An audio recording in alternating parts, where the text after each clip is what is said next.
자, 이번 이 케냐 광야에 예전에 한번 제가 갔다 온 적이 있었습니다. 그런데 이렇게 돌아다니면서 그 애들을 이렇게 찬송을 부르고 같이 예배를 드리고 그러는데 한 어린 여자의 이 입을 봤는데 보니까 이 아랫니가 빠져 있는 거예요. 그런데 가만히 제가 또 다른 애들을 보니까 하나같이 큰 애든 작은 애든 거기 있는 사람들을 보니까 요 아래 앞니 여기가 빠져 있는 거예요. 그래서 제가 선교사님께 물었죠. 왜 여기 있는 애들은 다 하나같이 이 아랫니가 빠져 있습니까? 라고 물었더니 여기는 물이 없어서 이 뙤약볕에 홍곤에서 탈진해서 쓰러질 수 있다는 거예요. 그래서 그 틈으로 물을 집어넣어 주려고 그래서 생리를 뺐다는 겁니다. 자, 죽음이 그들에게는 현실인 거예요. 물이 없다는 것이 그들에게는 현실이기 때문에 안타깝더라도 다들 기꺼이 받아들이는 거예요. 의식을 잃고 그때 가서 후회한다 해서 그때는 이걸 열려고 해서 그게 되지 않는다는 거죠. 자, 그러니까 우리의 이 영원한 운명도 마찬가지입니다. 심판대 앞에 서면 이미 늦어요. 심판대 앞에 섰을 적에는 우리가 이미 어디로 가게 되는지 스스로 압니다. 그때 가서 애걸복걸하고 막 날 살려달라고 하고 막 그렇게 될 것 같죠. 절대 그런 일들은 없습니다. 스스로 이미 알아요. 자기가 어디로 갈지. 여기 지옥 가고 싶은 사람 어디 있겠습니까? 지옥 가기 싫어서 천국을 소망하고 은혜를 받고 심지어 주님을 만나도 지옥 가는 사람들 왜 없겠습니까? 그건 다른 게 아닙니다. 생명수가 내 영혼 안으로 흘러들어오는 이 작은 이 틈, 그 작은 한 가지를 가로막고 있는 그것이 뭘까? 그것을 과연 우리들은 뽑았나 뽑지 않았는가? 그 작은 한 가지 차이로 인해서 우리들이 천국 가느냐 지옥 가느냐 그것으로 결정이 나는 거예요. 그래서 오늘 이 시간에 솔로몬 얘기를 조금 여러분들과 함께 나눠보려고 합니다. 하나님께로부터 모든 걸 다 받아가진 사람이에요. 그런데 이 사람이 뽑지 않은 작은 한 가지 때문에 도대체 어디까지 망가지는지, 어디까지 무너지는지 그것을 통해서 한번 이 시간 우리들을 한번 돌아보시기를 간절히 바랍니다. 아멘. 자, 오늘 본문 말씀은 신명기 말씀이에요. 제가 지금 솔로몬 얘기한다고 그랬는데 왜 갑자기 이게 신명기 말씀이냐 하면 그게 이유가 있습니다. 이 신명기는 이 출애굽 2세대들에게 전한 모세의 설교예요. 그런데 그때 이미 왕에 대한 규례가 있었습니다. 그러니까 그때는 왕이 없었죠, 그렇죠? 그리고 첫 왕이 사울이었습니다. 사울 왕이 세워지기까지 무려 500년의 이 세월이 있었습니다. 그리고 성경을 보면 나중에 제가 또 그 부분을 설교를 나눌게요. 그런데 애초에 하나님께서는 왕을 원하셨을까요? 안 원하셨을까요? 원치 않으셨어요. 그리고 계획되어 있지 않았습니다. 하나님의 최선의 길이 아니었습니다. 그런데 왜 이미 여기에 왕에 대한 규례가 있었을까? 그럼에도 불구하고 하나님이 원치 않았음에도 불구하고 후일의 백성들이 하나님께 왕을 달라고 때를 쓸 것을 하나님은 미리 아셨을까요? 모르셨을까요? 아셨겠죠. 그래서 결국 그 왕이 세워졌을 적에 이 한 사람이 어떻게 하느냐에 따라서 이스라엘의 흥망성쇠가 나뉘기 때문에 미리 하나님께서는 말씀으로 남겨두셨던 거예요. 자, 그러면 어떤 말씀들이 있을까? 자, 16절에 보면 이렇게 되어 있습니다. 왕된 자는 말 타고 다니는 말이에요. 많이 두지 말 것이요. 그리고 그 말을 얻기 위해서 백성으로 하여금 어디로 들어가지 말라고요? 애굽으로 돌아가지 말 것이라 했어요. 자, 당시 말은 군사력의 상징입니다. 지금같이 최신 어떤 전투기, 원자력 잠수함 이런 것 같이 군사력의 상징이었어요. 그러니까 왕이 되면 당연히 군사력을 키우는 건 당연한 겁니다. 그런데 당시에 그 애굽의 말들은 좋은 종이었나 봐요. 그런데 아무리 애굽산 말들이 좋다 할지라도 그 말을 소유하기 위해서 더 많은 것들을 얻기 위해서 애굽으로 돌아가면 된다 안 된다? 안 된다는 것이죠. 자, 그리고 17절에 보니까 뭐라고 됐냐면 왕은 무엇을 많이 두지 말라고요? 아내를 많이 두지 말라 그랬습니다. 당시에 돈 있고 힘 있는 사람들은 아내를 여럿 둘 수가 있었죠. 그런데 왕은 당연했던 그런 시절이었습니다. 그런데 성경에 보면 공통점이 있어요. 하나님의 창조의 원칙인데 그건 뭐냐면 한 남자가 뭐예요? 한 여자. 아무리 그 당대의 문화가 일부 다처제라 하더라도 그것과 상관없이 하나님의 원래 그 법칙은 뭐예요? 한 남자가 한 여자를 만나 가정을 이루는 거예요. 자, 그런데 문제는 시대랑 상관없이 그 사람이 하나님의 사람이냐 아니냐 상관없이 아내를 열어뒀을 적에 보면 꼭 문제가 생겨요. 꼭 그것을 성경은 기록을 하고 있습니다. 그걸 통해 가지고 다윗이 낳는데요. 아니, 그것과 상관없이. 이건 좀 이따가 제가 더 얘기를 나눌게요. 그리고 마지막 또 17절에 뭐라고 되어 있냐면 자신을 위해서 뭘 쌓아두지 말라고요? 은금을 많이 쌓아두지 마라. 자, 세상 왕들이야 어느 시대든지 가장 왕들이 부자들이었어요. 그런데 이스라엘 왕은 재물 쌓는 것이 목적이 되면 된다 안 된다? 안 된다는 거죠. 그런데 돈이 쌓이면 어떻게 해요?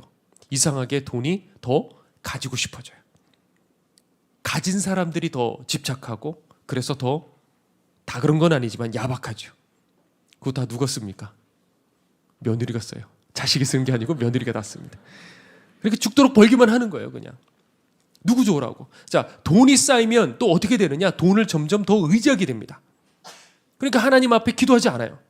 기도 안 하긴 해요. 그러나 정말 의지하면서 기도하냐? 하나님밖에 없냐? 아예 기도의 자세 자체가 달라요. 든든한 거예요, 이미. 그러니까 여러분들 그렇다고 게을러라는 얘기는 아니에요. 열심히 벌고 열심히 저축하고 그다음에 어떻게 하면 되는 거예요? 저축했던 그것을 하나님께서 부르실 적에 열심히 흘려보내면 되는 거예요. 아멘. 네.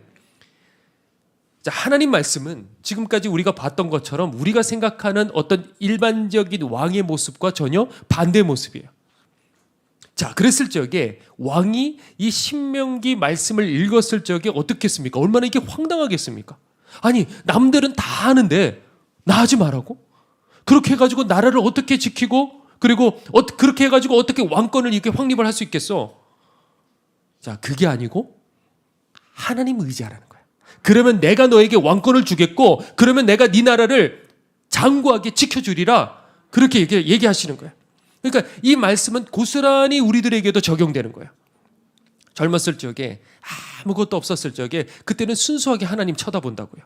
그런데 시간이 흐르고 자식이 생기고 당연히 이것은 있어야 되는데 요것도 있어야 되는데 그래 아파트도 있어야 되지 그래 좀 더 좋은 차 그리고 요즘 같은 그 세상이 이렇게 직장 갖고 뭐가 되겠어. 그러니까 주식 투자도 해야 되고 청약도 해야 되고 노후 준비도 해야 되고 좀 더 그렇게 하다가 보면 어느새 어떻게 돼요? 내 안에 주님이 계시지 않게 되는 거죠. 교회 생활 안 하는 게 아니에요. 내 삶에 주님 계실 자리가 없는 거예요. 그건 여러분들이 아시는 거예요. 목사님 그러면 안 되는 겁니까? 그러면 집도 사지 말고 노후 준비도 하지 말라는 겁니까? 그런 말이 아니에요. 뭘 하고 내가 뭘 하지 말고 그런 얘기가 아니에요. 그러다가 어느새 어느 지점인지는 알 수 없어. 그러나 어느새 내가 하나님을 바라보지 않게 되는 거죠. 하나님을 의지하지 않게 되는 거죠. 그러니까 그게 얼마를 가졌냐? 이게 어디까지냐? 금액이 어디까지 가져야지 그게 하나님을 의지하지 않게 되느냐? 그런 건 없어요. 주님보다 물질을 더 의지할 때 그 물질은 우리들에게 저주가 되는 거예요. 어디까지인지는 그거는 사람마다 다 다를 거예요. 얼마까지다 그런 기준도 없어요. 그냥 다른 왕들이 다 그렇게 하니까 다른 이웃들 다 그렇게 살아가니까 당연하게 우리들은 그렇게 살아가야 되는 줄 생각을 하는데 그런데 정작 하나님께서 우리들에게 뭐라고 말씀하셨는지 거기는 관심이 없는 거예요. 예전에 박 목사님과 그리고 에티오피아에 사역하시는 김태원 목사님과 같이 이렇게 대화를 나눈 적이 있었어요. 그런데 김태원 목사님이 이렇게 잠깐 귀국을 하셔서 그래서 잠깐 이렇게 일들을 하시고 말씀을 전하시고 그리고 다시 이제 에티오피아로 이제 돌아가시는데 그때 박 목사님이 물어보시더라고요. 미국과 그리고 한국과 그리고 에티오피아를 지금 왔다 갔다 하셨는데 어디가 제일 좋습니까? 물어보셨어요. 그러자 뭐라 그러시냐면 저는 여기 더 있고 싶지 않습니다. 목사님. 더 좋은 아파트, 더 좋은 차, 전 부럽지 않고 도대체 왜 사람들이 저것을 위해서 사는지 제 마음에 너무나도 속상합니다. 그러자 박 목사님 뭐라 그러시냐면 가치관이 달라서 그렇죠. 그러시더라고요. 가치관이 다른 거예요. 선교사님 그렇게 말씀을 하시는데 문득 선교사님을 보니까 손이 이렇게 떨리고 파킨슨 때문에 얼굴이 이렇게 떨리는 거예요. 아마 남은 모든 인생을 그곳에다가 다 쏟아버리고 싶으신 것 같아요. 케냐 광야에서 사역하시는 이 최인호 선교사님, 코어에서 사역하시는 최인호 선교사님도 마찬가지예요. 그 아들이 케냐에서 죽어가는 그 아이들을 보고 나는 의료 선교사가 되겠다 그러고 결심을 했습니다. 그래서 지금 이 연세대 이제 다니고 있어요. 그런데 한번 그 선교사님이 귀국한 일이 있어서 그래서 오래간만에 아들을 만나게 된 거예요. 그래서 차를 타고 지방으로 이제 가고 있는데 아들이 이렇게 말했대요. 아빠, 저기 저 아파트 너무 좋아. 우리도 저런 아파트 살면 얼마나 좋을까. 아빠, 저기 저 차, 저거 비싼 차야, 아빠. 그러니까 선교사님이 깜짝 놀란 거예요. 평생에 이 아이를 사막에서 키우고, 그런데 이런 아들이 아니었는데 언제 이 아들이 이렇게 세상 문화에 물들어 버렸지? 목적지에 도착해서 아들에게 물었대요. 너 변한 것 같아. 아빠, 나 미안해. 나도 모르게 여기서 살다가 보니까 여기에 나도 모르게 물들었나 봐.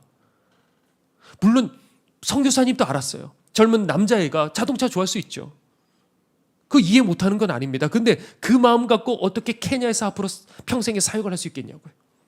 그래서 이 아이가 친구들과 함께 다락방 뒷산에 올라가서 기도를 하는 거야, 날마다. 근데 한 친구가 이렇게 기도했대요. 하나님, 저는 평생에 아파트에 살아본 적이 없어요. 하나님, 저기 아파트 하나만 주세요. 이게 이 아이의 소원이었어요. 근데 그 기도를 옆에서 얘가 계속 듣고 있었던 거예요. 그러니까 자기도 모르는 사이에 그래, 나도 아파트 하나만 있으면 좋겠다. 나도 저기 좋은 아파트 하나 있으면 좋겠다. 이게 이 아이의 마음속에 쑥 하고 들어왔던 거예요. 자, 아파트 하나 가지는 게 뭐가 잘못입니까? 뭐가 죄입니까? 그런데 그렇게 하나 둘씩 하다가 보니까 자기도 모르는 사이에 한국 문화에 젖어가기 시작하는 거예요. 조금만 더, 하나만 더, 조금만 더 가지고 싶어. 그러다가 정신 차리고 보면 심판대 앞에 쓰는 거예요. 자, 그렇다면 우리들은 어떻습니까? 평생에 이곳 가운데 우리들이 살면서 우물밖에서 우리가 어떻게 살아가는지 내 모습을 말해주는 사람이 없어요. 왜? 너도 나도 다 똑같이 살아가니까. 다 그렇게 살아가니까. 앞에서는 아멘하고 예수님 십자가 길, 좁은 길 다 얘기하지만은 뒤로 갔을 적에는 똑같은 가치관을 갖고 똑같이 그것을 바라보며 살아가니까. 그렇게 살면 안 된다고. 그게 아니라고 말해주는 사람이 없는 이 현실이 슬픈 거예요. 아무도 제동 걸지 않아요. 왜? 그 말해주는 사람도 그렇게 살아가거든요. 그러니까 우리도 당연하게 그렇게 생각하며 살아갔던 거죠. 당연하게 소원했고 당연하게 그 방향을 향해서 지금도 걸어왔던 거예요. 회개를 해야 되는데 슬픈 건 뭐냐면 뭘 회개해야 되지조차 우리들은 모르는 거예요. 자, 계속해서 한번 본문 얘기로 가보죠. 자, 그렇게 신명기 말씀을 읽고 계속 이제 통독을 제가 했어요. 그렇게 하다가 보니까 역대하 말씀에서 제가 읽다가 깜짝 놀랐어요. 왜냐하면 방금 저희가 읽었던 이 신명기 말씀이 역대하 말씀에 그대로 나오는 거예요. 역대하 1장 16절 제가 한번 읽어볼게요. 솔로몬의 말들은 애굽과 구해에서 사들였으니 왕의 무역상들이 때로 값을 정하여 산 것이며 이렇게 되어 있습니다. 자, 애굽에서 솔로몬이 말들을 샀대요. 자, 이때가 언제냐? 이때가 도대체 언제냐? 전 두근두근하는 마음으로 이 구절을 봤어요. 왜냐하면 솔로몬이 이제 한창 주가를 올리고 뭐 주변에 사람들이 찾아오고 유명해지고 그래가지고 이제 좀 거만해지고 교만해지고 그랬을 때, 그랬을 적에 애굽으로 가면 안 되는데 애굽으로 갔을까? 그렇지 않아요. 그게 아니었어요. 아직 너무 어려서 이걸 어떻게 해야 될지, 이 나라를 어떻게 다스려야 될지 잘 몰라가지고 하나님 앞에 내가 결심해가지고 천번제를 드리고 하나님 함께 해달라고. 그러니 하나님께서 내가 너와 함께 하겠다 지혜 은혜를 주시고 응답해 주시고 그렇게 했던 순수했던 그 시절에 애굽에 가서 말을 샀던 거예요. 자, 왜 그랬을까요? 이게 충격적이었어요. 왜 그랬을까? 솔로몬은 누구의 아들이에요? 밧세바의 아들이잖아요. 부정한 관계 속에서 난 아들이고 게다가 배다른 형제들이 위에 잔뜩 있습니다. 그 중에서 말째예요. 상식적으로 솔로몬이 왕이 될 가능성이 있을까요? 없을까요? 생각조차 하지 않았을 거예요. 그런데 아버지가 유언을 남겼을 적에 솔로몬을 왕으로 그냥 임명해버린 거예요. 자, 그러니까 수많은 왕족들이 어떻게 하겠습니까? 시기의 눈으로 너 어디까지 가냐 보자, 너 얼마나 잘 되냐 보자 하고 다들 쳐다봤겠죠. 그러니까 또 게다가 이 선왕 아버지의 이 공적이 어마어마하잖아요. 그 백성들의 기대가 어마어마했을 거란 말이에요. 그러니까 그 기대에 내가 부응해야겠다는 그 부담감이 엄청나게 컸을 거예요. 그러니까 그 부담감에 잘해보겠다고 생각했던 그 마음에 사단이 틈을 탄 거예요. 자, 그렇다고 무슨 일이 일어났습니까? 아무 일도 안 일어났어요. 자, 그리고 오늘 본문에 보니까 아내를 많이 두어 그 마음이 미혹되게 말 것이며 이렇게 돼 있어요. 아내를 많이 두는 것과 그리고 그 마음이 미혹되는 것은 무슨 관계가 있을까요? 자, 왕은 주로 그냥 내가 너 좋아, 너 예뻐 이렇게 되는 건가요? 그런 게 아니고 대부분은 정략 결혼이에요. 그러니까 아내가 많으면 어떻게 되느냐? 그 아내의 배후에 있는 가문과 이해관계가 얽히게 되죠. 그래서 하나님 뜻대로 소신껏 펼칠 수가 있을까요, 없을까요? 점점 어려워지게 되는 거예요. 그리고 게다가 타국의 공주와 결혼을 했다. 이거는 더 큰 문제죠. 왜냐하면 그 상대 나라와 여러 가지 이해관계로 얽히게 되고 결국 그 나라의 종교와도 이게 묶이게 되는 거예요.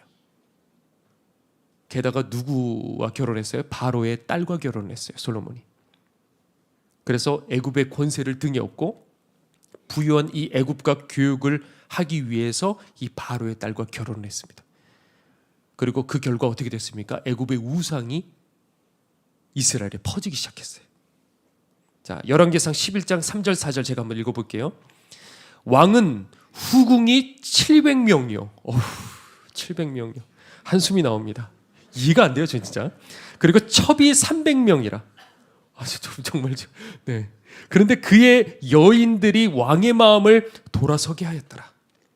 솔로몬의 나이가 많을 때 그의 여인들이 그의 마음을 돌려 다른 신들을 따르게 하였으므로 왕의 마음이 그의 아버지 다윗의 마음과 같지 아니하여 그의 하나님 여호와 앞에 온전하지 못하였으니 이렇게 되어 있습니다. 몇 명이라고요? 1000명. 상상만 해도. 자, 1000명. 자기를 위해서 은금을 많이 쌓지 말라 그랬잖아요. 이것도 다 연결되는 말이에요. 그러니까 국내의 귀족의 딸들 그리고 주변 나라들의 그 공주들을 통해서 정략을 맺어가지고 더 큰 권력 그리고 더 많은 부귀 영화를 누리기 위해서 그걸 한 거예요. 그 짓을 한 거예요. 그러다 보니까 1000명까지 가게 된 거예요.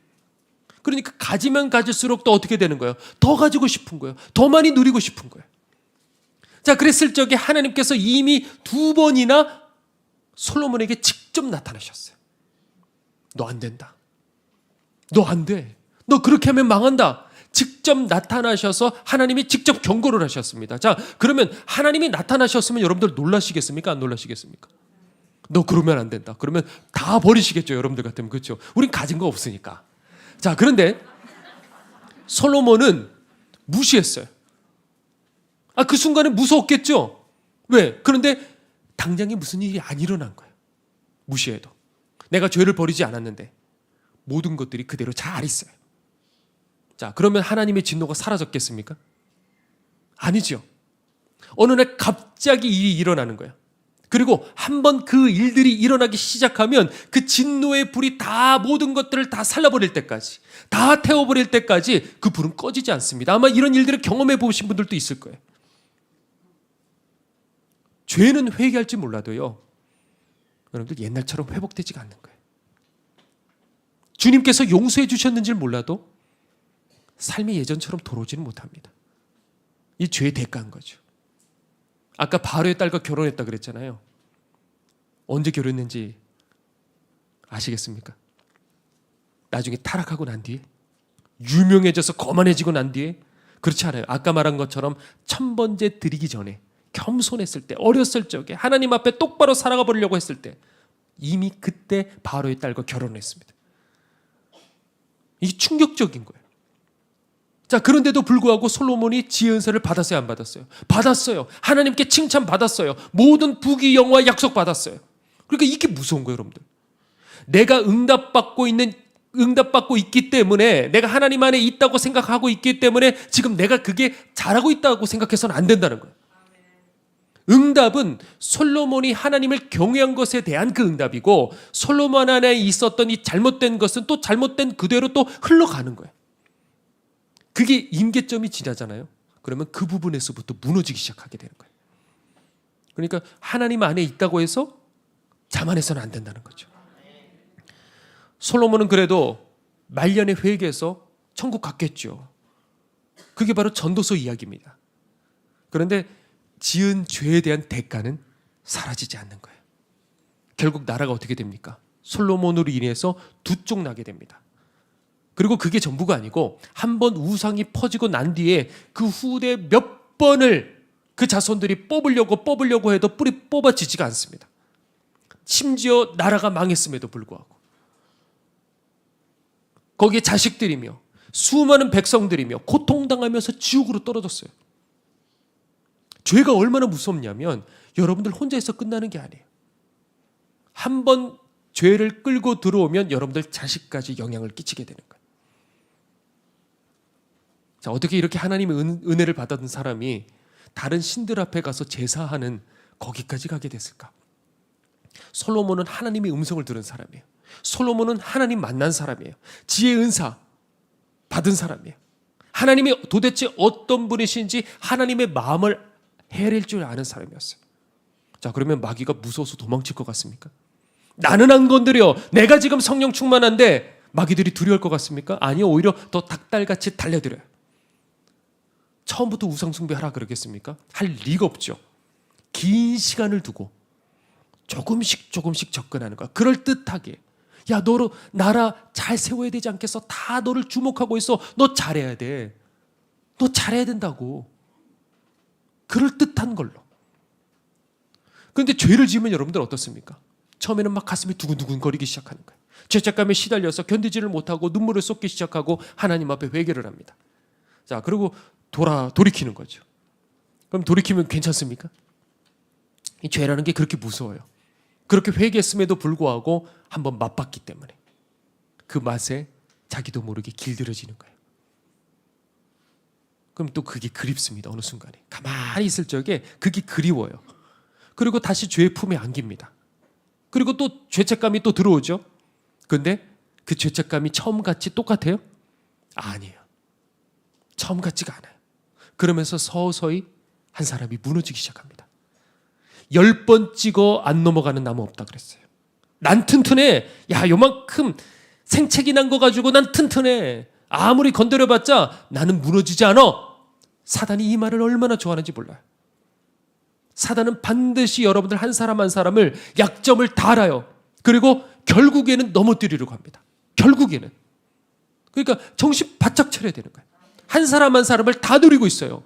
그냥 우리가 뭉텅이로 그냥 같이 그중에 몇몇 사람들만 빼먹고 이게 아니고 그 사람 각자에 맞춰가지고 각자의 맞춤식 공격을 하고 그리고 그것을 오랜 세월 동안에 조금씩 무궁화 꽃이 피었습니다. 그대로 있는데 무궁화 꽃이 피었습니다. 그런데 어느 순간에 보면 뒤에서 내 뒤통수를 탁 쳐버리는 거예요. 박 목사님께서 그 이루리 집에 계셨다가 조치원으로 가셨을 때 얘기해요. 차전도사님께서 이곳에 기도원을 세우면 하나님께서 반드시 함께 하실 거다. 그러니까 기도원 될 땅을 찾아봐라. 그러셨어요. 그래서 박 목사님이 열심히 그 조치원 땅을 이렇게 찾아다니시다가 어느 날 어떤 땅에서 기도를 하는데 기도가 왜 이렇게 잘 되는지. 그래서 그 땅을 삽으로 팠대요. 깊이 파서 거기에서 거적대기 가지고 그 안에서 열심히 또 기도하기 시작했대요. 그런데 기도하다가 한 번은 환상이 쫙 열리기 시작했대요. 그 환상이 기도원이 보이고 그리고 거기에 수많은 사람들이 들어왔던 사람들이 그 안에서 치유의 기적들을 체험하고 바깥으로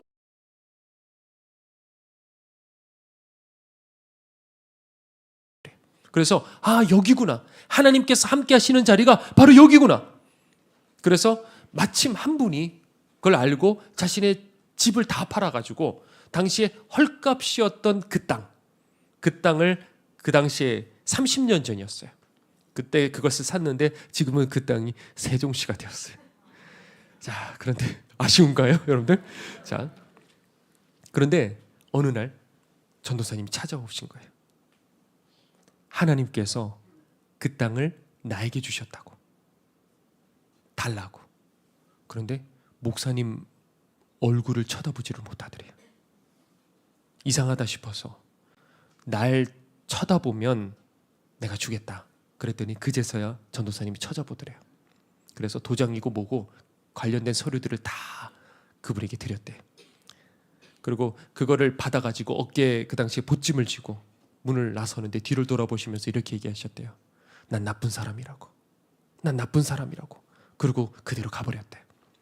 그리고 그 땅을 소유하는 사람마다 정말 무서운 저주가 임하기 시작했어요. 자식이 죽고요. 정신분열에 걸리고요. 무서운 저주가 일어나기 시작했어요. 누구도 따라갈 수 없었던 하나님과 가장 가까운 분이고 제 마음속에도 마찬가지요. 가장 귀한 분이에요. 그런데 그 하나의 모든 것이 무너지고 말았던 거예요. 그런데 그걸 깨달을 수 있었던 기회가 있었어요. 이미 예전에 기도는 있었을 적에 어느 날 하나님께서 그 차전도사님에게 자식들이 앞으로 어떻게 될지를 알려주셨어요. 그러면 그걸 보셨다고 한다면 도대체 왜 저주가 임하는지, 그리고 이것도 살펴보고 저것도 살펴보고 그 저주를 어떻게 해서든지 그 운명에서 벗어나게 만들어야 되잖아요. 그런데 결국 그 길로 가버린 거예요. 왜? 그동안 너무나도 찢어지게 가난하게 사셨거든요. 그래서 그 가난을 자식에게 대물림하고 싶지 않았던 거예요. 그런데 하나님께서는 차전도사님을 정말 너무 사랑하셨어요. 그래서 더 이상 무너지지 않기 위해서 난 한 달 있으면 간다. 그게 그때 나온 얘기예요. 그래서 하나님 나라로 먼저 데려가신 거예요. 저는 제 마음속에 요만큼이라도 판단하는 그 생각이 없어요. 왜? 이게 바로 저와 여러분들의 본성이기 때문에 그렇습니다. 지금 이 말씀 듣고 있는 우리 안에도 뭔가 도사리고 있는 게 있을 거예요. 괜찮다고 생각하는 내 속에 무엇이 들어앉아 있는지 그것을 아마 말을 하지 않아도 여러분들이 아실 거예요. 설마 이건 괜찮겠지 생각하는 바로 그것을 여러분들이 알고, 그리고 누가 아시느냐? 하나님이 아셔요. 다른 사람 다 속일 수 있어요. 옆에 있는 사람, 심지어 아내까지도, 남편까지도, 부모까지도, 형제까지도 다 속일 수 있어요. 그러나 여러분들 자신은 속일 수 없어요. 점점 자라고 있는 그 죄의 싹, 상처의 싹, 열등감, 원망, 미움의 싹, 그게 과연 무엇인지 우리들 이 시간에 발견해낼 수 있어야 되는 거예요.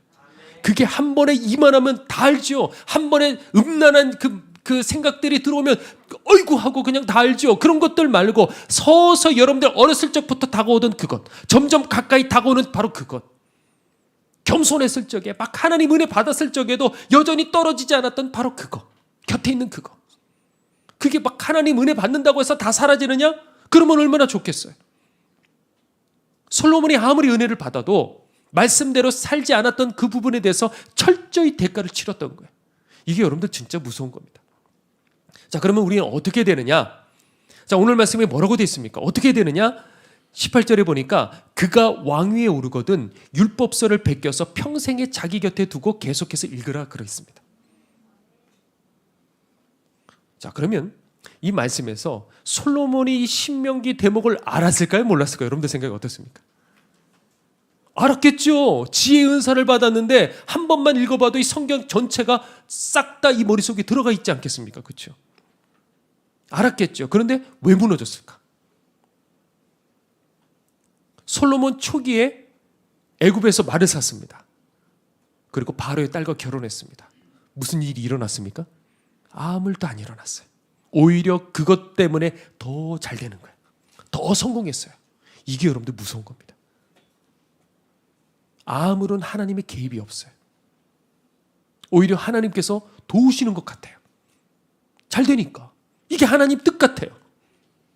어쩌면 순간 말씀이 생각나서 걸렸을 수도 있어요. 그래도 괜찮으니까. 아무 일 없으니까. 그러니까 타협하기 시작하는 거예요. 그러다가 어느 날 갑자기 무너지는 거야. 그러니까 여러분들 잘 된다고 해서 잘 되는 게 아니에요. 잘 된다고 해서 그게 하나님의 복 주시고 도와주시는 게 아닌 거예요, 여러분들. 성공이 중요한 게 아니에요. 잘 사는 게 중요한 게 아니라고요. 바른 길을 지금 내가 걷고 있느냐? 결국에는 다 드러나요. 결국에는 다 심판받아요. 심판받기 전에 어디에서 내가 심판받아야 됩니까? 오늘 이 자리에서 말씀 앞에 나를 심판해야 된다는 거예요. 스스로 나를 돌아봐야 된다고요. 자, 그러면 어떻게 해야 된다 했느냐? 말씀을 항상 가까이 두고 어떻게 하라고요? 읽으라 그랬어요. 들어야 돼요. 말씀 오늘 시간에 나와서 계속 이 자리에서 말씀을 듣고 또 듣고, 오늘 좀 피곤하니까, 그렇지 않아요. 또 나와서 듣고 들어야 되는 거예요. 특히 자녀들에게 일찍부터 성경을 가까이 하게 하셔야 돼요. 잘 됐다고 해봐요. 성공했다고 해봐요. 그리고 난 다음에 하나님과 멀어지는 솔로몬 같은 인생 되면 무슨 의미가 있겠습니까?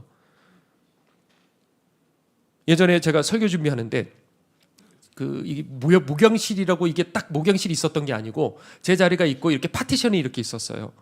그리고 여기 사무실 같이 또 테이블이 이렇게 있었는데, 그런데 제가 이제 설교 준비를 하고 있었어요. 예배 바로 전에. 그런데 청년 둘이 이렇게 딱 들어왔어요. 여기 프린터가 있어갖고 그날 이제 찬양 악보를 뽑으려고 이제 들어왔는데 제가 있는 줄 몰랐던 것 같아요. 그러더니 둘이서 대화를 하는데 뭐라 그러냐면, 오늘 목사님 설교 뭐야? 그러는 거야, 한 애가. 그랬더니 제가 속으로 생각했죠. 아니, 쟤들이 지금 내가 설교하기 전인데 내가 무슨 설교하는지 어떻게 알아? 그랬더니 다른 아이가 뭐라고 대답하냐면, 결단 찬양 뭐야? 그랬더니 이거 오늘 목사님 또 회개 설교하시겠구만. 이게 애들도 다 아는 거야. 네, 다 알아요. 솔로몬도 이 말씀 알았어요. 그런데 이 말씀이 내 영혼을 적시지를 못했던 거죠. 우리도 다 알아요. 어떻게 살아야 되는지, 뭘 버려야 되는지 다 알아요. 그런데 중요한 건 알고 모르고 그게 아니고 이 말씀이 내 영혼을 적셔야 되는 거예요. 계속 거기에 붙들려 있어야 된다고요. 그건 어떻게 해야 되느냐? 말씀을 듣고 또 듣고 계속해서 들어야 돼요. 그러니까 오늘 드리는 이 예배가 우리들에게 아무것도 아닌 게 아니에요. 마음은 활짝 열고. 그러니까 이 시간이 너무 짧은 거예요. 저는 너무 이게 답답한 거예요. 왜냐하면 일주일간에 계속 세상의 것들에 젖어 있잖아요. 계속 그걸 보고 듣고 심령이 상하는데도 그 자리에 롯과 같이 그 자리에 있는 거예요. 근데 말씀 듣는 시간은 너무 짧아요. 그러니까 무슨 수가 있어도 되도록 오셔요. 이 자리에 오셔가지고 말씀을 들으셔야 돼요. 현장에서. 근데 듣고 나가면 또 잊어버리는 거예요. 그러니까 말씀이 어떻게 되느냐? 잘 기억하셔야 돼요. 내 영혼을 적실 수 있는 그 상태로 일주일을 살아가야 돼요. 그래야 다음에 죄의 유혹이 여러분들에게 쑥 하고 들어왔을 적에 말씀이 딱 생각나서 주저하게 만들고 저항하게 만드는 그 마음을 만들어주는 거예요. 그건 여러분들이 잘 아실 거예요. 자, 그리고 19절에 뭐라고 되어 있냐면 규례를 지켜 행하라 이렇게 되어 있습니다. 듣는다고 그 순간에 탁 하고 튀어가는 게 아니에요. 듣는다고 이 죄를 쉽게 이길 수 있는 게 아니에요. 어떻게 하라고요? 지켜 행하여 우리는 죄와 싸우고 하나님 말씀에 순종해야 되는 거예요. 계속 그것을 움직여야죠. 할 수 있어, 할 수 있어, 할 수 있어. 막상 쓰면 안 되는 거예요. 작은 것 무너지더라도 넘어져도 또 시도해보고 또 시도해보는 사람이 그 일을 해낼 수가 있는 거예요. 마지막 때 이 세상은 너무나도 강한 중독으로 우리와 그리고 우리 자녀들의 영혼을 무너뜨리는 거예요. 음란, 도박, 심지어 지금은 마약까지. 그러니까 점점 우리들의 영혼을 속박시켜서 옥죄어 점점 들어오는 거예요. 처음에는 음란물이 이 마음속에 들어와서 그 습관을 가지게 되고, 그러다가 보면 그 아이는 어떻게 됩니까? 나중에는 그거를 실행해서 몸을 더럽히는 거예요. 이번 한 번이지 뭐, 한 번이야. 그러다가 결국에는 초가상간 다 태우는 거예요. 왜 거기까지 갔냐? 솔로몬도 하나님께서 직접 나타나셔서 하시는 그 경고를 듣고 아마 그 자리에서 눈물 흘리고 아마 콧물 다 짜고 그러고 회개했을 것 같아요. 자, 그런데 왜 회개하지 않았을까? 이제 와서 회개하려고 그러니까 포기해야 될 게 너무 많은 거예요. 너무 많이 갔던 거예요. 망설이다가 며칠을 회개하고 고민하다가 그래 요거는 버리고 그래 요거는 버리면 안 돼. 이거 버리면 나 끝장나. 안 돼. 이러고 타협을 해버리는 거예요. 그러면 그게 어떻게 됩니까? 조금 가지고 있었던 그 보루가 다시 커지기 시작하고 옛 모습으로 돌아가는 데는 별로 그렇게 오래 걸리지 않아요. 여러분들 이게 무서운 겁니다. 어떤 손해가 있어도 내 영혼 살기 위해서면 어떤 손해가 있어도 그것을 이 자리에서 잘라버려야 되는 거예요. 오늘 이 자리에 이 말씀 듣고서도 잘라버리지 않는다고 한다면 언제 여러분들 잘라버리겠습니까? 지금 이 자리도 회개하지 않는데, 이 말을 계속 지금 듣고 있는데도 회개하지 않으면 가만히 있다가 그냥 회개하겠습니까? 아니죠. 흘러가는 대로 그냥 살아가겠죠. 넘어져도 괜찮아요. 또 일어나면 되는 거예요. 쓰러져도 자빠져도 괜찮아요. 또 일어나서 지켜서 행하시면 되는 거예요. 오래전에 그 성남 모란시장을 이렇게 지나간 적이 있었어요. 그 외곽을 이렇게 지나가는데 무슨 소리가 갑자기 나가지고 순간 제가 딱 돌아봤는데 그만 보지 말아야 될 것을 봤어요. 이 개들이 도살당하기 바로 직전 그 모습을 그만 봐버리고 만 거예요. 이 개들은 딱 붙들려 가지고요, 이게 제가 본 그 장면들이 맞을까 싶을 정도로 딱 붙들려서 아무런 저항을 하지를 못하더라고요. 내가 괜히 봤다. 왜 내가 고개를 돌렸을까?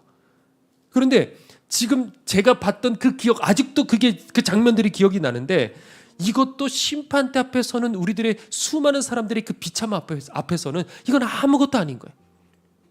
한번 결정 나면 영원히 돌아오지 못할 곳으로 가요. 그 개들을 생각해 보셔요. 막 짖어가지고 죽이는데 이거는 아무것도 아니라고요. 주님께서 그때 물어보실 거예요. 분명히 이렇게 물어보실 거예요. 넌 거룩하게 살다 왔냐? 너는 어느 길로 여기까지 왔냐? 좁은 길을 통해 가지고 여기까지 왔냐? 분명히 이 질문을 하실 거란 말이죠. 그때 가서는요, 숨기는 것도 안 돼요. 변명도 안 된다고요. 저는요, 이중적으로 살았어요. 저는 뒤에서 음란에 빠졌어요. 저는 그리스도인 척했습니다. 그리고 술술술술 그대로 나와서 자기가 가야 할 곳을 고개를 푹 떨어뜨리고 그 길로 걸어가는 거예요. 어느 날 제가 목사님께 질문했어요. 목사님, 지난번에 설교하셨는데 그거 목사님 그저 빗대어 얘기하신 것처럼 얘기하셨지만은 목사님 예전에 직접 천국과 지옥을 체험하신 건 맞으시죠? 저 꼭 듣고 싶어요. 천국 얘기 듣고 싶어요. 지옥이 어떤지 듣고 싶어요.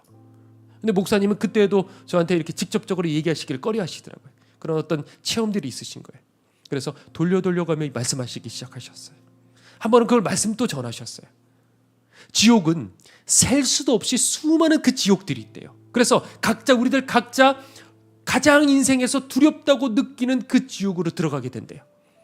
그래서 어떤 곳은 보니까 그 웅덩이 안에 살을 파고 들어가는 수많은 벌레들이 있더래요. 그래서 거기서 우글우글 거리는데 여기가 지옥이라는 딱 생각이 나는데 숨도 안 쉬어지는 거예요. 그런데 거기에서 빠져들어가는 거예요. 그러면 그 순간에 그 뱀들이요, 몸을 이렇게 막 휘감기 시작하고 20cm나 되는 그 끈적끈적한 벌레들이요, 막 몸을 이렇게 기어다니면서 코도 들어가고요, 입도 들어가고 다 구멍으로 들어가기 시작하는 거예요. 그러면 이게 숨이 막히잖아요. 그래서 컬럭컬럭 기침하면 그 벌레들이 입안에서 튀어나오는 거예요. 그래서 고통 중에 숨이 막혀 결국에는 죽어간대요. 그리고 다시 정신을 차리고 보면 또 그 웅덩이 앞에 또 서 있는 거예요. 처음과 동일한 그 공포를 가지고. 그리고 그 웅덩이를 또 떨어지는 거예요. 이게 한 번이 아니고 두 번이 아니고 100번, 1000번, 10년, 100년, 1000년, 만년 계속. 그러니까 가장 두려운 것은 여기서 내가 빠져나갈 수가 없구나. 영원한 그 절망. 어느 곳은 뜨거운 용암 덩어리들이에요. 거기 던져지면 몸이 다 녹아 내려버리는 거예요. 그런데 천국은 반대로 이 세상에서 느끼는 그 기쁨과 비교할 수도 없는, 그 감당할 수 없는 기쁨이 쏟아져 내리는 곳인데, 마지막에 목사님 뭐라 그러시냐면 그걸 정의 내리면 이미 그거는 천국이 아니다 그러시더라고요. 주님께서는 이렇게 말씀하셨어요. 눈이 범죄하면 뽑아버려라 그랬어요. 손이 범죄하면 어떻게 하라고요? 찍어버려라 그랬어요. 차라리 불구자로 영생에 들어가는 것이 그 뜨거운 불구덩이 들어가는 것보다 낫다 그러셨어요. 그런데 왜 사람들은 준비하지 않을까? 정말 믿는 게 맞을까요? 우리가 정말 믿는다고 한다면 그 순간부터 삶의 자세가 달라지는 거예요. 죽도록 회개해야 되는 거예요. 그깟 거 하나 그거 용서 못 하겠습니까? 그깟 거 그거 욕심 그거 좀 버리면 안 되겠습니까? 몸은 죽여도 영혼을 죽이는 자를 두려워하지 말고 오직 몸과 영혼을 능히 지옥에 던지시는 바로 그분을 두려워하라 그랬습니다. 자, 그런데 사람들은 다른 사람 두려워하고 노후 준비는 두려워하고, 그런데 하나님 정말 두려워하고 경외하는 사람들은 과연 얼마나 있을까? 이미 우리들은 성경 말씀 많이 알고 있기 때문에 별로 겁내지도 않아요. 그렇게 살면 지옥 간다고 아무리 들어도 그냥 듣고 말아버려요. 왜? 이미 사단이 우리 머리를 다 사로잡고 있기 때문에 그래요. 이미 버려지는 길로 가고 있기 때문에 그렇습니다. 말은 좁은 길, 좁은 문 그 얘기합니다. 그런데 아무도 좁은 길로 들어가려고 하지를 않아요. 들어가려는 그 사람들은 보입니다. 제가 이렇게 딱 보면 보입니다. 어떤 사람들인지. 희생하고 포기하고 순종하고 나누고, 목사님 저는 아무것도 할 수 없는 이런 환경 속에 있는데요. 아니요. 그 자리에서 기도도 할 수 있어요. 그 자리에서 울면서 중보할 수 있어요. 그 자리에서 회개할 수 있습니다. 가슴 치며. 작은 거라도 어떤 마음을 가졌느냐, 그게 중요한 거예요. 나 같은 평범한 사람은 너무 힘들다고 핑계대고, 저기 있는 저 특별한 사람들, 저 귀한 분들만이 저 좁은 길로 들어가는 거지. 맞아요. 그 사람들이 구원받는 특별한 사람들인 거예요. 그 사람들. 그 핑계로 나는 지금도 넓은 길로 가는 거예요. 내 욕망대로, 마음이 원하는 대로 편하게 즐길 것들 다 즐기고 누릴 것들 다 누리고, 그 다음 요거 잡고, 그 다음에 또 있으니까 그거 잡고 그러고 정신 차리고 보면 낭떠러지에 떨어지는 거예요. 아무리 솔로몬 같이 하나님을 대면했어도 세월이 지나면 사단이 다 물고 가버리는 거예요. 솔로몬은 전무후무한 지혜의 은사를 받았어요. 그렇기 때문에 솔로몬같이 어리석은 사람은 없어요. 저 그렇게 생각해요. 솔로몬같이 어리석은 사람은 없다. 솔로몬은 말년에 넘어진 줄 알았어요. 그런데 오늘 이 말씀을 통해 알고 보니 솔로몬의 영혼의 이 건물은요, 이미 초기 때부터 하부 구조부터 균열이 일어나기 시작했던 거예요. 우리는 은혜 받는 것만 관심 있잖아요. 그런데 그 이상으로 더 중요한 게 뭐냐? 바로 회개라는 것이죠. 즉시로 회개하는 것. 말씀 듣는 이 순간에 내 마음속에 떠오른 그것을 즉시로 회개하는 것. 넘어져도 쓰러져도 또 일어나면 되는 거예요. 회개가 습관이 되면 되는 거예요. 그것이 자랐을 적에는 뽑아내기가 너무 어려워요. 포기하기가 너무 힘들다고요. 그때는 알아도 결국 그 길로 스스로 걸어가요. 이미 굳어져 버렸기 때문에. 그 사람은 이미 살아있지만 죽은 자예요. 그런데 사는 사람은 어떤 사람이냐? 지금 작은 것에서 또 회개하고, 안 되지만 또 싸우려고 하고, 넘어지지만 또 회개하고. 그 사람, 모든 게 잘 된다 할지라도, 성령이 부어진다 할지라도 그때도 나를 또 돌아봐야 되는 거예요. 어디서 내가 무너지고 있는가?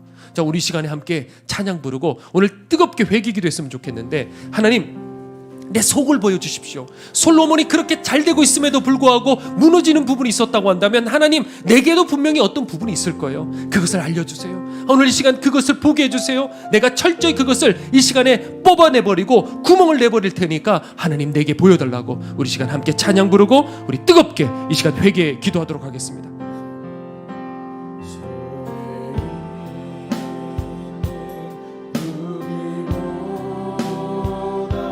주를 더 사랑하는가? 이슬 같은 목숨보다, 이슬 같은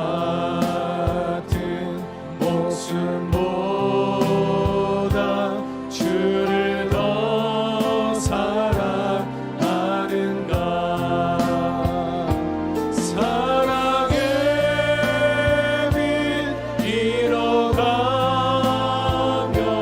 주님 만날 수 없어. 헛된 영화 바라보면, 헛된 영화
헛된 것들 뿐이니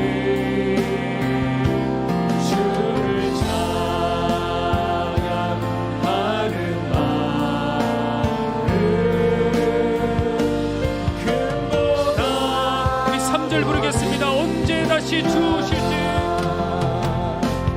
언제 다시 주오실지 아는 이가 있는 신랑으로 오실 주님, 신랑으로 오실 주님 맞을 준비된 언젠가 기름 없는 등불 들면 주님 만날 수 없어. 재림 나팔 소리 나면 예비할 수도 없어. 잠시 머물 이 세상은 헛된 것들 뿐이니 주를 맞을 준비하니.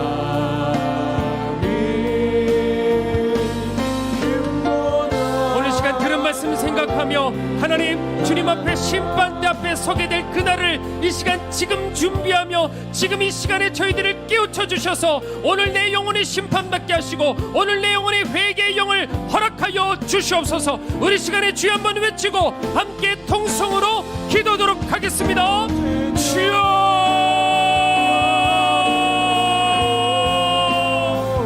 주여,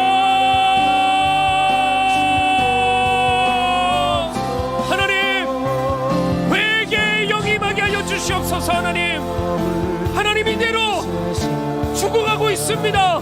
거듭나지 못한 자들이 있습니다. 하나님 말씀을 들음에도 불구하고 이 말씀을 들음에도 불구하고 깨어지지 않고 도대체 내가 어디로 가는지조차도 모르고 하나님 죽어가는 영혼, 이미 죽은 영혼들이 있습니다.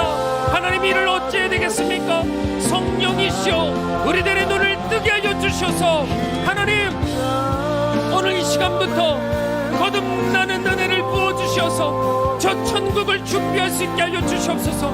아무리 은혜를 받아도 아무리 주님 만나도 심지어 전무후무한 은사를 받더라도 지옥으로 이끌리는 하나님 그 솔로몬과 같이 되지 않게 하여 주시옵소서. 솔로몬을 건져주셨듯이 하나님 우리들에게도 회개의 영을 부어주셔서 다 헛되고 헛된 거구나, 다 헛되고 헛된 거구나, 내가 잘못된 인생을 살아왔구나. 하나님 지금이라도 늦지 않았습니다. 솔로몬은 그 어마어마한 죄를 저질렀음에도 불구하고 하나님 마지막에 회개했을 때 그 영혼을 건져주셨던 것처럼 오늘 이 자리에 주님 우리들이 중심으로 회개할 때 하나님께서 오늘 우리들의 죄를 깨끗하게 씻겨주시고 당신의 보혈을 떨어뜨려 주신 줄 믿습니다.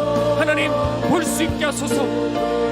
주님 그냥 우리들의 마음이 시원해져서 돌아가는 것이 아니라 실질적으로 나도 모르게 무너지고 있는 그 자리, 나도 모르는 사이에 타협하고 있는 그 부분 드러나게 하소서. 볼 수 있게 하소서. 그것을 찍어내버리게 하여 주시옵소서. 그것을 가슴 치어 눈물 뿌릴 수 있게 하여 주시옵소서. 왜 눈물이 나지 않는지요? 왜 회개의 영이 임하시지 못하시는지요? 하나님 타협하고 있지 않습니까? 이 말씀도 수도 없이 들어 굳어져 버리지 않았습니까? 주여 이대로 버려지는 길로 가지 않게 하소서.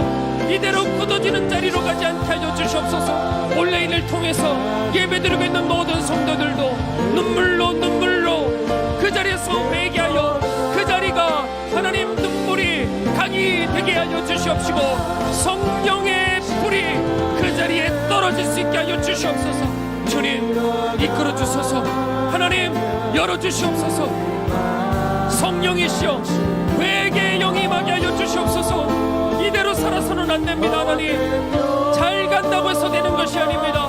목사라고 해서 되는 것이 아닙니다. 십자가의 말씀을 들었다고 해서 되는 것이 아닙니다. 주님을 체험했다고 되는 것도 아닙니다. 회개해야 됩니다. 날마다 회개해야 됩니다.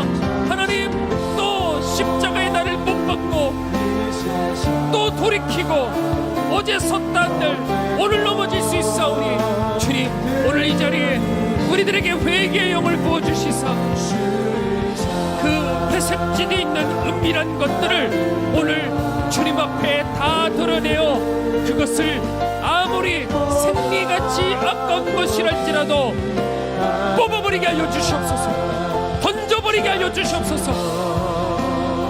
그 복이 저주가 될 수 있사오니 우리들 이 시간에 뽑아버려 오늘 우리들의 심령이 당신의 보혈로 정결케 되기를 원하오니 주님, 오늘 우리들에게 회개의 영을 부어 주시옵소서.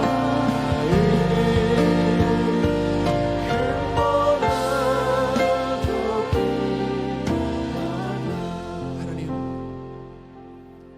회개하고 싶어도 회개되지 않는 영혼들이 있습니다. 이미 굳어져 버려서 무슨 말을 해야 될지 모르는 이들도 있습니다.